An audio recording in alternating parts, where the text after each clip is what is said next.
So I guess I was at a bit of a career crossroads. I'd been in the same kind of role and industry for about 10 years, and so I was looking for an opportunity to broaden my skill set without having to change roles. And so I thought an MBA was the best way to do that.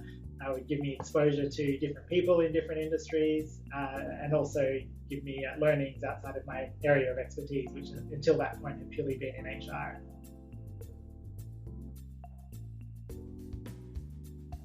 I like to think of myself as a pretty decisive person, so probably I would say a couple of months, but really the biggest hurdle was deciding to commit to the MBA in the first place, because I knew it would be a decent amount of work.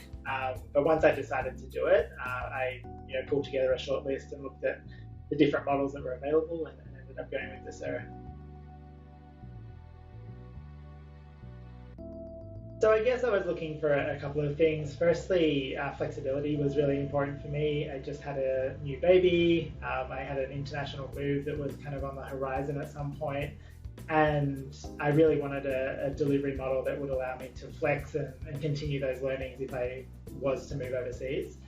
That ended up happening, so it worked out really well. But I think that the overall model that was flexible in terms of where and when you study was really important to me. The second thing was the project-based nature of the work. I wasn't really looking for a highly theoretical course. I'd done a business undergrad degree, so I felt like I had a lot of that theory already, and I was really looking for an opportunity to put it into practice. I think my style for managing that was really to treat it as if it was a separate job that I had that required the same scheduling, the same kind of calendar management, the same structure as I would put in my day job. And so I found myself on weekends, I would book a solid kind of 4 or 5 hours, sometimes in the office or sometimes at a local cafe or somewhere to really focus, rather than trying to fit it in, an hour here and out there. I felt like that time block was really key. I think the other thing was being realistic about the amount of time that's required. I think sometimes we get over ambitious about what we think we can achieve in a certain amount of time.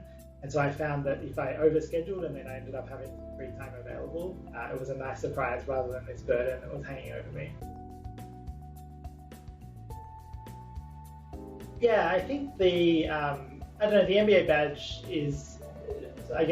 has different levels of importance depending on the industry and the location.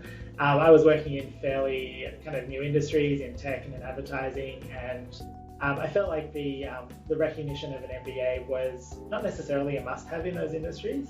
But then when I came to the US, there was much more of a culture of having some sort of a postgraduate qualification. And so in conversations I've had since being here about potential career moves or promotions at work, the MBA has consistently come up, and it just gives you that edge over some other candidates. And I think beyond the label itself, the work that we were able to do on some of the projects and that storytelling that goes along with the MBA has been really key to my success here. Yeah, I think the advice I'd give to anyone looking at doing an MBA is really be realistic with yourself around why you're doing it.